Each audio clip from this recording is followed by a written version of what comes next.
Hoy en Testigo Directo, empresario que se fue a la quiebra después de un secuestro acusa al Estado. ¿Quién de las dos o las tres partes son mayores victimarios? Si la guerrilla, si los paramilitares o si el Estado.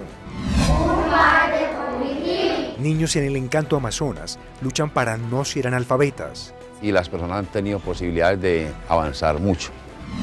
¿Te puedes quedar quieta? Descubra los aromas que arrojan los fantasmas. El aroma es uno de los signos por los cuales los espíritus están haciéndose sentir.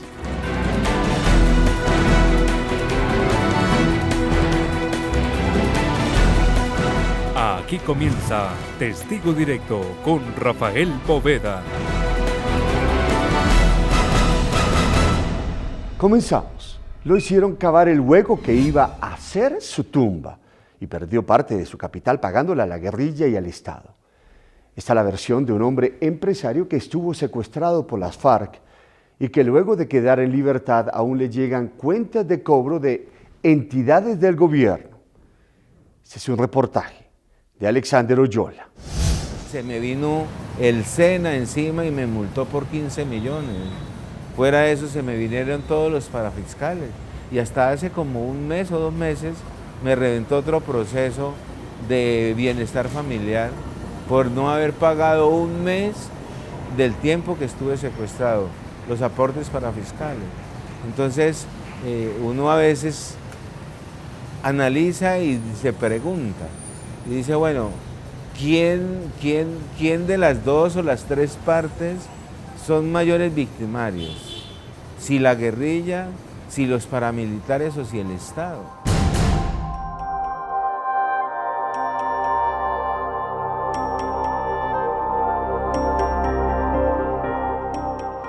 ¿Quién de las dos o las tres partes son mayores victimarios? Es el reproche del empresario y comerciante César Augusto Montealegre, quien fue secuestrado junto con su esposa por el Frente Tercero de las FARC y que para recobrar su libertad tuvo que dar gran parte de su capital a la guerrilla y otro tanto al gobierno en impuestos atrasados cuando regresó a casa.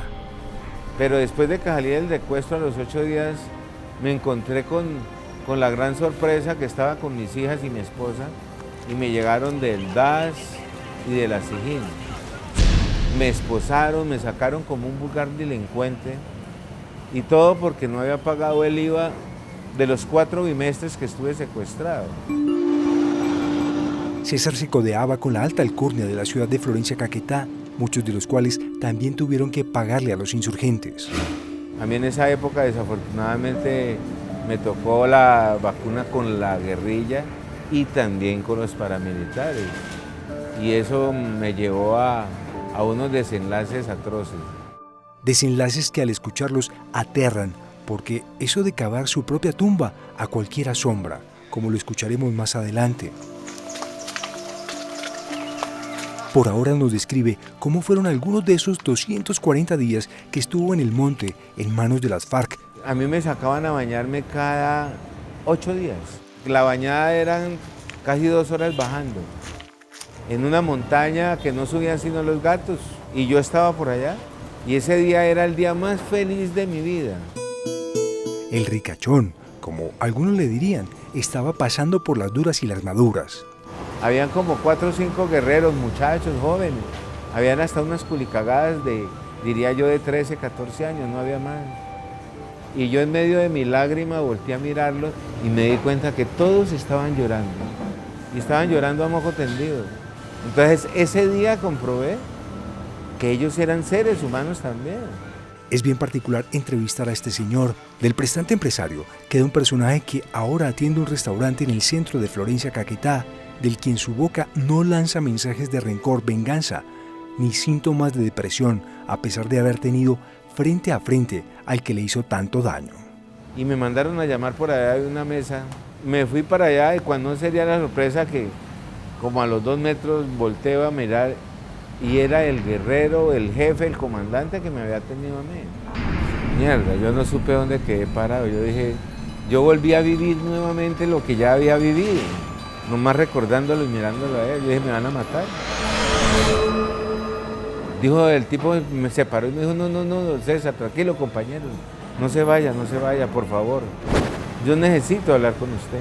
Me dijo, don César, yo vengo a decirle que yo lo admiro. Y se desgarró a llorar. Yo recuerdo cuando lo puse a cavar su tumba. En ese momento yo me puse a llorar. Yo le dije que lo mejor era que se midiera porque estaba como pequeño el hueco. Y me acuerdo tanto usted llorando y cavando a pica y pala el hueco, cuando usted se acostó y quedó torcido, y que se levantó llorando y cogía la pica y la pala y terminó de ampliar su hueco hasta que quedó cómodo. Y usted quiero que me entienda que si yo no lo hacía, el muerto era yo. Ese día lo perdoné. César habla con un particular don espiritual.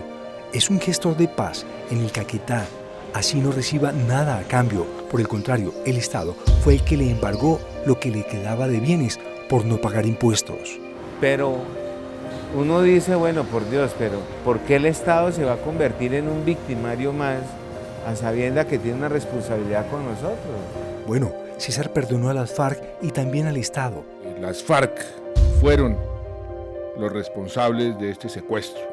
Ahora busca acercar paramilitares guerrilleros y a la sociedad particularmente. Y a veces me quedo aterrado y abismado, que piensan y dicen que no, que a la guerrilla hay que matarla, que a los paracos hay que darles, que a los que la cometieron hay que darles. Entonces yo a veces me pregunto, ¿pero en qué país vivimos? ¿Será que no tienen familia? ¿Será que no tienen hijos? Y seguramente como nunca tuvieron ningún tipo de vivencias de esos, entonces piensan y hablan por hablar. Pero la realidad es otra, la realidad es que para poder que exista la paz en nuestro país, tenemos que empezar por perdonar, pero aquellas personas que hemos sido víctimas realmente del conflicto.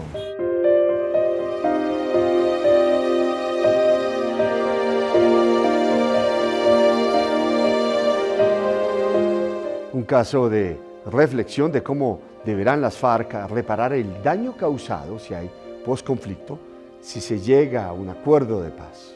Aquí en Testigo Directo creemos en la paz. Hacemos una pausa, pero antes, si usted tiene algún comentario, hágalo aquí, en nuestras redes sociales, Facebook o Twitter, que es @testigodirecto.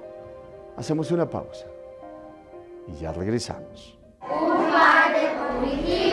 Al volver, en Testigo Directo, sacerdote paisa trata de impedir que niños en el Encanto Amazonas se queden sin saber leer ni escribir. Y las personas han tenido posibilidades de avanzar mucho. Opine, sugiere historias e interactúe con nosotros en Twitter, @Testigo Directo, en Facebook Testigo Directo y lo mejor de nuestros contenidos en www.testigodirecto.com.